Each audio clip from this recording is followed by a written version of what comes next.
Welcome into the Dad Verb Podcast. On this episode, we are going to be covering off on some awkward parenting scenarios and getting our takes on how we would approach certain situations. Now, not all of them are going to be awkward. Some of them are just like, actual problems that one of which is like actually happening right now. And we're going to get the guys' take on them. As usual, I am joined by Ben Brown, Andrew Saunders. Ben is back with us. It's been a little bit of a hiatus, but he's finally back. Ben, what's good, man? What you been up to?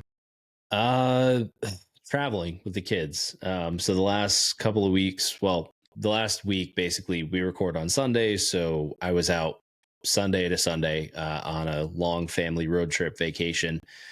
Took the two kids to Disney World for my daughter's first birthday, which was great. It was, we spent 9 or 10 days, I think, traveling. So between our home, Savannah, Georgia, Disney World for 6 days, I think, and then back through to Savannah, and then back home. So it was really good. It was a fantastic trip. That's awesome, man. Kids were fairly well behaved throughout. Yeah, kids were good. As you expect, Disney World is overly stimulating for all children and parents. So you're gonna have your moments where things don't go the way you want them to, and you just gotta roll with it and figure it out, and make the best of it as much as you can. Dude, we got our Disney trip planned in a couple months here, and not to brag, but paid for the flight and hotel $0. So all on points, baby. Nice. So yeah, man, it's I'm like really learning the power of like the sign up bonuses for these, like Amex Gold, and a couple others. We got like a Chase card as well. I'm like, dude, points are amazing, man. I freaking love it. And just air miles. So we're like, dude, this is it. This is our time to get this done. So that's just for we still got to pay for the actual like theme park itself. Yeah. So we got to figure that out. Oh yeah. And then the food and all that. Oh, it's just gonna run amok. Yep. But no, we're excited for that. It's expensive. Oh yeah, it is. Is the magic lost on Disney? Let us know in the comments, because I'm hearing some parents who are thinking it's not worth it anymore. It's not worth it. I happen to think it's worth it, absolutely. So we're excited for it. But as usual, we like to start with our sick checks. It's always a miracle if all of our families can be healthy all together. We're actually doing okay on my end. What say ye? You guys get any bugs while you were traveling, Ben? Yes, we all, the kids were sick when we left. Yeah. Kind of just getting over a cold. My wife and I got something while we were traveling. I mean, it hit us, but it was like kind of we knew we were coming down with something, but then by Thursday night on our trip, which actually also happened to be our rest day, we ended up with like both having fevers and chills for like 18 hours. We just got super sick, got through it, and woke up the next morning and we're like basically fine. Damn. But that's wild. As of the recording of this episode, everybody's healthy. Nobody has any colds. We're all over it and kind of on the tail end of everything. Man, let's hope that holds through, man. Nice. That sucks that it's like it sucks to get sick in general, but when it's a quick little burner like that, it's somewhat of a relief. So hopefully you're good. Could have been worse. The Saunders is good as usual. The kids are good. The wife is good. I've got a throat tickle and dry nose situation going on. That's a first. Here it is. It's not debilitating. It's just like So, oh man, who knows? It probably depends on how much I snore tonight, if I'll be breathing properly tomorrow. A tickle for Saunders is a pretty big deal right there. Huh? It is. It's quite annoying, considering I'm usually not sick at all. I have a little runny nose. Like, I think I've just got a sinus thing going on, but I'll go with failure. Check. This episode is going to be interesting. So I got these guys are not prepared for a couple of the scenarios that I have, a lot of which came either from Reddit or BuzzFeed or whatever. But the first one I want to talk about is something that's actually happening to my in-laws right now, brother-in-law, sister-in-law. So this week alone, their son smashed 2 TVs, right? Whoa. So here's the deal. So like the first TV, it's like in their living room, and it's it's like low, right? So they've got like this media console thing. It's a little bit like shallower, a little bit lower to the ground, and the TV is mounted right above it. So if you're sitting on a couch, it's like perfectly eye level, right?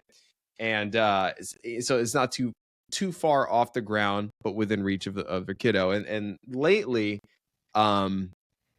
their kiddo has been very tantrumy. And the way that he expresses these tantrums is he would just grab whatever's closest and just chuck it as hard as he can and just full Randy Johnson it right into drywall or what have you. And in this case, went into a TV. Ooh. Right? TV number one. So what they did, they took the TV from the bedroom and they kind of shuffled the broken TV into their garage to deal with a little bit later, took the one from the bedroom, put it into their living room, right? Then, like Ben, they went on vacation, right? While on vacation, they got a call, threw another tantrum, that TV also toast. I think that happened yesterday. So they get home and it's really frustrating. So there's a lot of layers to this problem, okay? So and Ben, being our stoic philosopher here, right? This is something that I do want to field. I want to field to you, my dude, because on one hand, right, you have the situation of like you got the tantrums, right, and how he expresses the tantrums is, and again, full context, you're not going to have all the information here, okay? But ultimately, this ladders up to the question: what would you do with the limited information that you have, right? But because I don't have all the information, but general story. On one level, you've got a kid who has tantrums, who just likes to throw things. That's just the way he expresses it. He gets super pissed. I don't know about what, but he gets pissed. And that's how he expresses it. Right. Now, for me, especially as dad, he was like, damn it, you broke the TV. What the hell? Yeah. Right. And that's like super frustrating because like, obviously that's expensive. The first one was a 65 incher, the second one's a 55 incher, right? And they're good TVs. They're Samsung, they're not like just created a $1,200 problem minimum. Yeah, exactly. And now, but here's the thing though. You would hear on social media kind of like these gentle parenting people who are very much kind of like, really? You're going to get mad about that? Why don't you care more about your child, huh? What, you think a $1,200 TV is more valuable than a child's life and the lessons that you can teach him? It's like, well, no, but like a little bit. Like this is $1,200 buys a lot of therapy later in life. Yeah. So I mean, like, obviously it's a TV, it's replaceable, it's maybe a $1,000 problem. A problem that you don't like to have it, but it's still like that sucks. But then, but a $1,000 problem for some parents is a big problem. Exactly, right? And whether we you were like talking it or not, about this before the show, right? The pediatrician is starting to ask the "Can you afford food?" question, and to lose $1,000 TV might not be replaceable. Right. And whether you like it or not, we can say, oh, we don't do screens, so it's not even a problem. Well, like, sorry, but like Bluey is a big, Coco Melon or whatever you have, that's a big part of a lot of families' life. Okay. It's a part of, TV. It's how you kick back with your spouse after kids down. So in hearing this, let's start with Ben. What's your approach? And obviously there's guys, anyone who's listening to this podcast, I've gotten DMs of all the range of them, right? There are kinds of like gentle. It's like, well, here's the situation, blah, blah, blah. And you've got others like, you beat him until he learns. And then, and it's like, so it's like, it's easy, right? No, I don't think that's where we're at. I don't think there's actually an easy solution to this. There isn't. Yeah. But that's why I want to talk to you guys. Okay. I want to start with Ben. Hearing this, again, you have limited information. Yeah. What are your thoughts about approaching this situation? Tantrumy kid. I think this one's tough. Tantrums are always rooted in something, right? Like there's something happening. Now, how he's expressing that tantrum is by throwing things. There has to be some sort of, like, first of all, it sucks the TVs are broken. Like, can I say that I would not react negatively, or I wouldn't yell, or I wouldn't like just be super pissed that you just smashed, a 65-inch TV? Like, I'm going to be pissed about that, especially in the moment. Like, your kid throws something and they break the TV. Like, there's no way you don't react to that in some borderline blow up fashion. Like, you're going to get heated no matter what. Like, that sucks. Yeah. instant reaction. But once you get to a point where you're, calm down enough about the broken thing or whatever, and again, 2 TVs, that sucks even worse. That's tough to deal with. I think the way I would look at it is the tantrum has to be rooted in something. So first of all, what's the root cause of the problem? Is it that the TV's on and I'm not paying attention to my kid? Is it that he just isn't getting the right amount or type of attention? Is it misdirected energy, right? Like we're watching too much TV and he's not getting enough like physical play, exercise, wrestling, he, she, whoever it is, right? Are they not getting enough physical engagement that they can get that energy out, get that aggression out, especially boys? Like I think we discount the idea that like boys naturally have a lot of aggression and need to get it out. Like play fighting is a great way to keep my son from having tantrums. Like we need to wrestle and throw him around and like just have that physical contact. And so are they not getting enough of that? And then 2, if they're going to have these tantrums, like especially around, I think it's like 3 or 4. I was reading this article about kids have this like big leap in their brain development. I think they call it like the limbic leap, right? Where they have all these emotions, they're starting to get all the emotions of adults. They have no tools to control it. And so there has to be a way and a process for teaching them how to redirect that anger.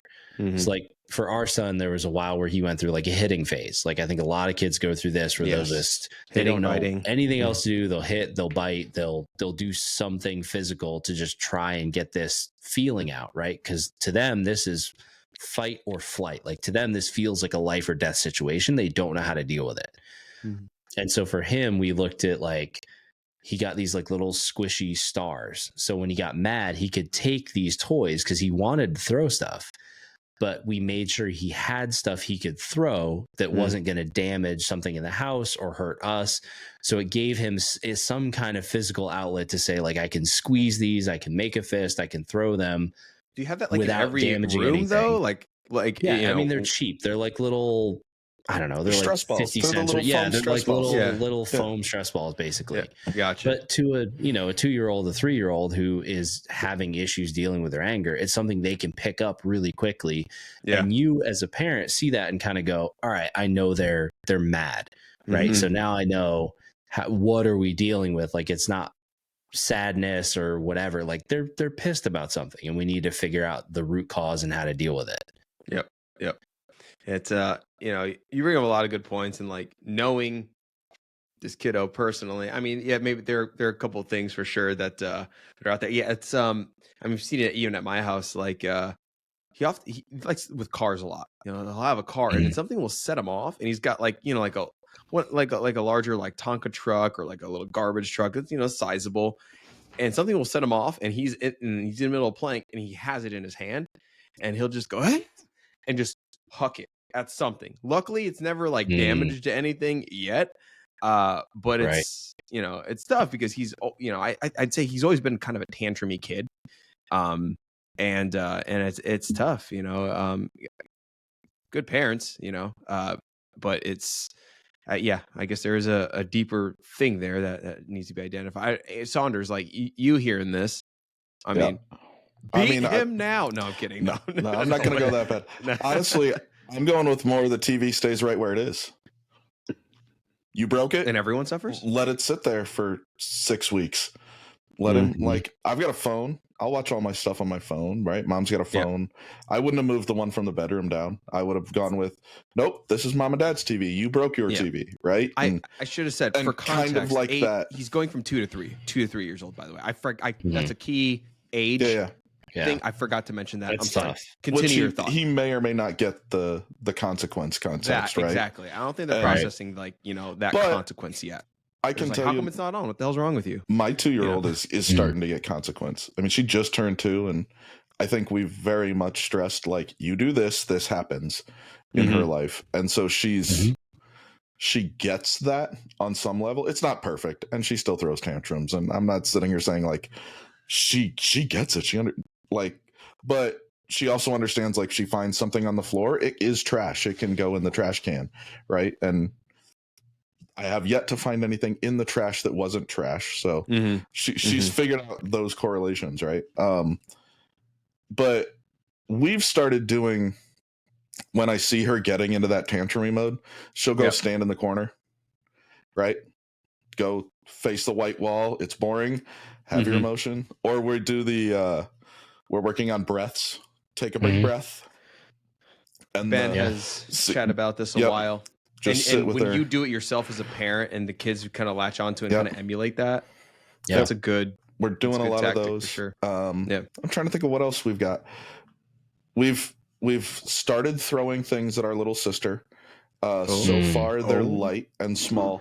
But the first time she threw like a rubber ball, I grabbed it and I threw it at her forehead and got her just good enough that she got knocked backwards like her little sister. And she was like, I go, that's why we don't throw things at people. And she kind of went, okay.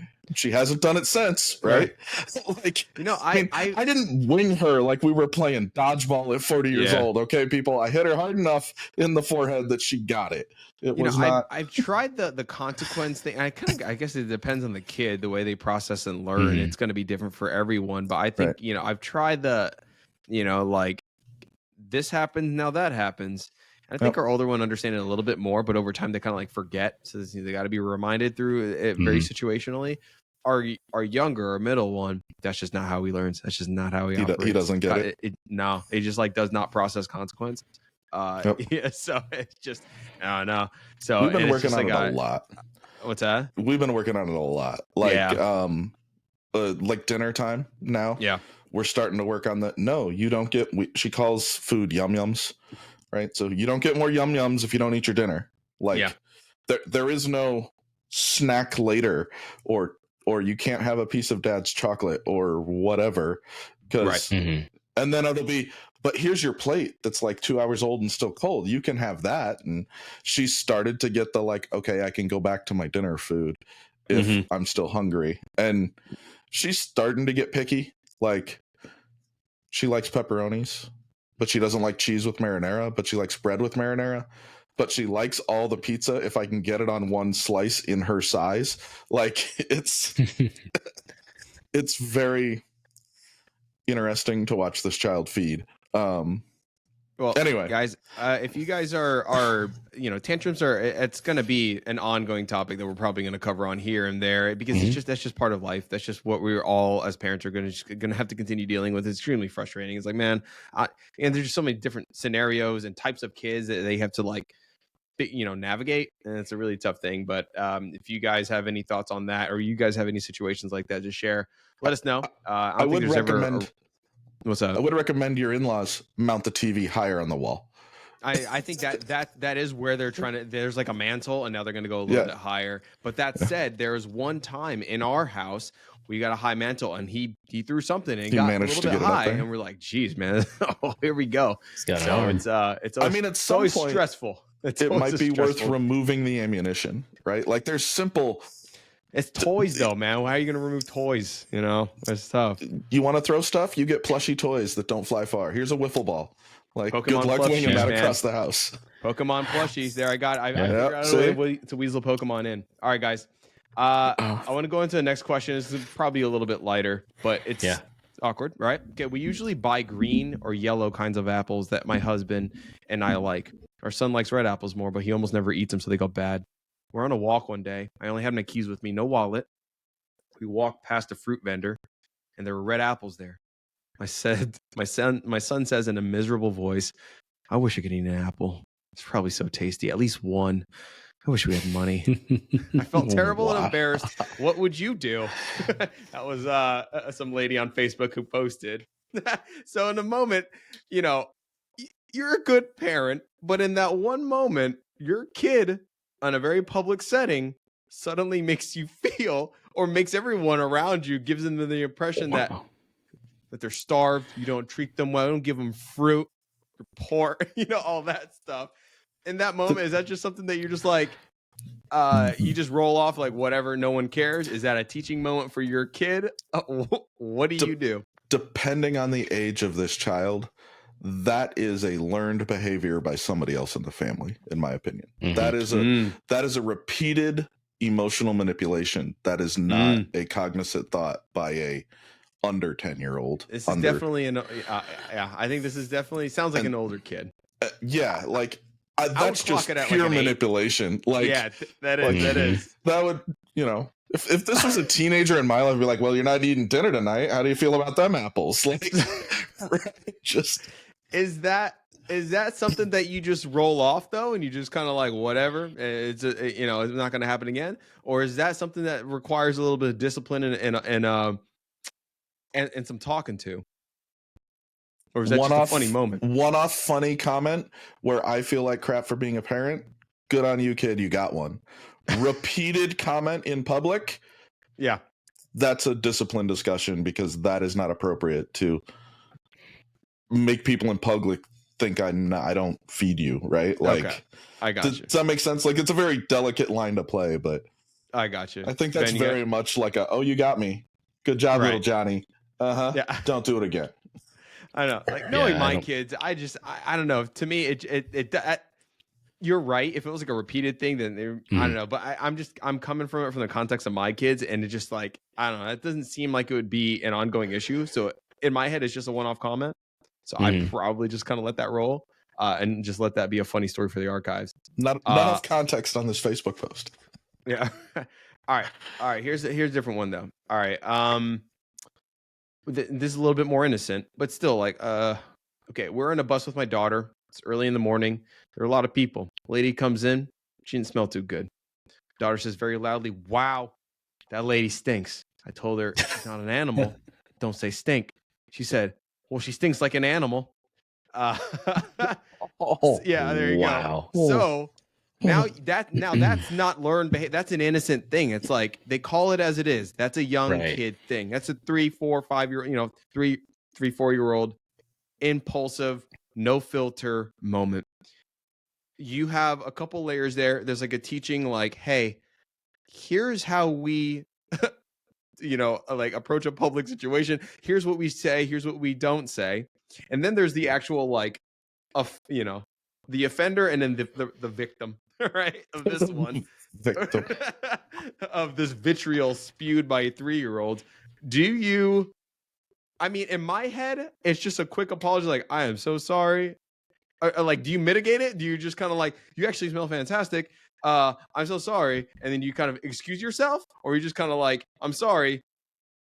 There's a situation, but I'm gonna go, and then you leave. Do you kind of like let that float and let them chew on that or do you kind of like do you walk away? I don't know. That's like a fight or flight kind of a thing, and I'm more flight in that situation. I would just take my kid, just like we're gonna go to the back of the bus. I mean, I think for me, it's one: do they actually smell, or is it just like a heavily perfumed human, right? Like there's a difference between I work the perfume counter at Macy's and I always smell like they smell like a booty. Yeah. And then if it's the latter one, from the mouths of babes, like just like I'm not going to invalidate this perfectly reasonable statement. Right. I will have the conversation later about, hey, we don't say things like that in public. But right. You walk by me and you stink, and my 5-year-old goes, "You smell." I'm going to go with, couldn't have said it any better. Like, yeah. Like, look, it's public. Okay. There are rules. There are decency issues, right? Like, yeah. I get it. Not everybody has the opportunity to bathe daily. I understand there are think situations, that's the thing, is that it is a teachable moment, right? It's whether it's cultural or it's access to hygiene, it's teaching your kid like, okay, I get what you're saying. Right. I've gone to give my kid a hug goodnight, and he's told me how bad I smell before because I like just worked out and I went upstairs to like go say goodnight, and he goes, "Dad, you stink." Right. I'm like, cool, man. Love you too. See you in the morning. Right. But at the same time, it's like you do have that opportunity to talk to your kid about, okay, one, we probably shouldn't call this out in public because it's embarrassing for that other person. It doesn't make them feel good. Right. Two, maybe they don't have the same resources that we do, where you get to take a bath every day and I get to take a shower every day, and we don't smell bad. Right. And so having that conversation is part of it. And then it's like, if it becomes an issue, then it's like your kid's kind of turning into a bully where they're like, all Right. right, we gotta talk through this, and like, okay, why are you calling out things from everybody else? Because again, like you said, Andrew, a lot of these are learned behaviors. Like it doesn't come out of nowhere. Yeah. So is there someone in your life that's setting that example? Right. And then how do you change it so they're not right? Yeah. Right. And how do you change that so they turn out to be a decent human being? Right. But I mean, all right, so for me, yeah, it's I like, mean, if they in the stink, they moment, stink. There's though. nothing wrong with it. Right, but I would say none of that is an in the moment on the bus conversation. No, That is all we've gotten off Agreed. the bus. Okay, We are somewhere else. We are having the conversation about what they said. In the moment, I'm backing the kid 100% and going, you got a Rudy Tooty Stinky Booty. And you shouldn't be on the bus, like, and then please it's sit after adjacent to a window. Yeah, because I mean, it's kind of like when the school teacher comes after your kid, right? You defend the kid even if the kid's wrong. And when you get home, you correct the action. You don't let the school teacher bully your kid. Like, does that make sense? Like, anyway. So let me go to this last one. Okay, this is the last one. This is a little bit more serious. We don't have teenagers. We don't have older kids, but this is tougher. Okay, so well, actually, this isn't particularly a teenager, but a slightly older kid. This is a story that came out of Reddit. Okay, my mother got called by the school for my younger sister when she was 6 or 7 because she showed up at school with a black guy. Principal calls, says, "Hey, Miss H, I think we have an issue with your daughter's cousin Rebecca." And the mom says, she doesn't have a cousin named Rebecca. Principal says, all right, I'll get back to you. 15 minutes later, principal calls back. Miss H, I think we've gotten to the bottom of things. It seems like your son's girlfriend is the issue. Mom says, my son's been in London for several months, out of this country. Principal says, I think you should come in. Mother arrives at my sister's school under heavy suspicion of being a child abuser. She takes one look at my sister and says, wipe that stuff off now. What the girl had done, 6 or 7 years old, had done is taken mascara, painted her black eye on herself. And when asked why she would do such a thing, she replied, I wanted to see how everyone would react. So you've got painting a black eye, which causes suspicion, alarms are being raised, that you, the parent, are now beating the kid. They're making up a lot of stories, just, about a cousin doing this, brother's girlfriend doing something, now the mom doing it, right? That becomes serious because now that actually impacts you as kind of like, hold on. This could become like a legal thing very quickly, like child services can be called on me. And it's like, this is now. So it's a joke. It's an experiment on one hand, but one with like consequences that could actually be like real, right? I'm calling into question this principal who couldn't recognize mascara on a kid. assume that they are. Right. Let's just assume that, like, all right, like fine. A 6-year-old applying good enough face paint. They watched a really good TikTok on how to apply makeup, and boy, oh boy, did they nail it. Let's just like assume that. All right. The situation itself, the kid trying to play mind games of I'm getting beat and I want to see what's happening. That sounds quite alarming. Funny in some contexts, but alarming, right? Like we talked about before, it's a learned behavior, but this is more than just a TV kind of getting chipped off, broken. This is more than just like a bus passenger being offended because they might smell bad. This is like, I can give you one that I know all the details to that's very similar. Okay, tell me. Let's go with that. So, teenage daughter of best friend sends a message to her male school counselor person, class principal, asking for advice on how to deal with a love interest that is not reciprocated. Okay. So she's getting a ride home. She got pressured into a kiss. She didn't know how to deal with it. She didn't talk to her dad. She didn't talk to her mom. She didn't talk to her stepmom. She went to this male teacher. He immediately did all the right things, right? I cannot have the conversation with you. Let's get so-and-so involved. It was 3 people. Then mom and dad get involved. At some point in this process, the sheriff is now at the school dealing with very similar scenario, right? Misunderstanding. Now, this happened to her. This was like this is real. an unwanted advance by a peer, right? And the school did everything right in this scenario.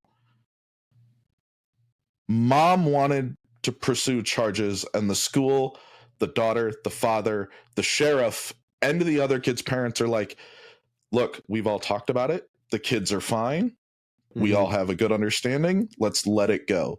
Okay. And again, I think same scenario, right? This is not, in my opinion, in both scenarios, the school did all the right things in responding. Yeah. But once the parents said, not your issue,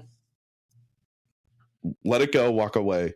Right. Let's use the external system. And that got really heated and awkward very quickly because mom, non-custodial mother in a divorce, was pushing for charges to be filed. So, okay. So on the first story, you've got a kid who's just kind of like, who likes to test the waters. Exactly. Manipulate. The second one doesn't sound like it's manipulating. The second one sounds more like, no, but there's a real situation that happened. It's the I guess the similarity in my head is the school reacting to the nth degree instead of looking at the 9,000 things between here and the police, right? Right. And so the thing about the first situation is, in that situation, you as the parents you're like, the threat is coming from you, right? Potentially. And that's the concern. How, in one hand, do you basically say, I'm innocent, like nothing happened? Well, obviously, it's mascara on the kid's face. That wasn't me, obviously. But like, how do you approach that situation with your kid? Because like that could potentially brew to something bigger and deeper. You know what I mean? Yeah, I think your kid has to understand the seriousness of what they're doing. And even at 6 or 7 years old, like, you have to understand the consequences of that type of manipulation, right? Because that can very quickly, like, if there is not a consequence for that, that can very quickly turn into, well, I didn't really get in trouble for this. Yeah. Right. So like, what's to say I can't say something more serious, or, you know, something down the line where the lying is more impactful, right? Like, it impacts somebody else's life, your life, or even your custody of your children. Yeah. You know, the challenge here, I think, is that again, this all comes back to learned behaviors. Like, where did this kid figure out that, well, if I do this, if I show up with a black eye, right? Then somebody's going to get in trouble. So either is this like an interesting attempted like revenge on your parents for, I don't know, maybe they made you go to bed early or took something away from you or whatever. I mean, I can't imagine at that age that there are too many dire consequences in your life. Yeah. Right. Yeah. But where could you have figured out how to use and manipulate a system to potentially get someone in very real trouble? Right. And this is something we've seen, you know, I feel like a lot in society, is people manipulating a system and saying, I'm in danger, even though they're not really in danger, to potentially really have real world impact and consequences on another person. Right. And that's the conversation. And that's what I think is so important for us as parents, is to understand that. Now, the bigger thing that I don't know the answer to this, maybe you guys don't know the answer to this, and that's why it's like the whole point of is like to open the conversation. But like, what is that consequence? Like, what is an appropriate consequence? Because when it comes to that, the understanding for me is that whatever a consequence is for an action, a behavior that you're trying to correct, it needs to be correlated. So like, for example, like if they're not, I don't know, if they're not finishing their broccoli, that can't always equate to like, okay, then we're never going to Disney ever again, you know, because like, that's like, why is Disney and broccoli the disproportional consequences? Yeah, they need to be natural and related. Right, exactly. So I don't know the answer to this, but when you hear something like that, it's like, okay, this is a behavior that we need to stop, because now we of more. I think the biggest thing is manipulation, right? What is an appropriate consequence for that? Yeah, but I don't even think the consequences is the should be the focus. Yeah, the focus should be on where did that behavior come from, right? Yeah. The consequence is punitive, effectively.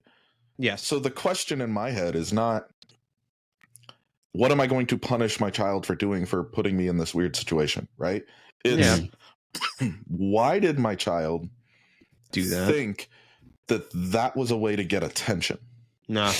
And where did they learn that this is how you get attention, right? And maybe the other next question is, what is actually going on? What is the underlying reason they are seeking this level of attention? Right. Yeah. Right. That's true. That's a better way of yeah. Well, Right? That's actually a really good way to do it. The focus not being on the consequence, but on the root problem, on the behavior. Because that behavior is definitely attention seeking, right? Yeah, it is. It is. I mean, and that being said, right? Flipping this whole scenario on the coin, there is, in my opinion, still the overreaction by the school, right? Where you obviously have a child who is lying. Right. And they couldn't identify mascara. Well, right. And no one, not even the school nurse, took a cotton swab and then this is fake, right? Yeah. So, I feel like the scenario might have some missing pieces or holes, or right. Let's check the source Reddit. It could be entirely fake. Right. Right. But also, I don't think consequences come into it at all. I don't think the end of this should be you're grounded for a week for pulling that off, right? Yeah. Right. Yeah. The end of this, the consequence might be, okay, we're going to talk about this in counseling with the guidance counselor for the next 2 hours.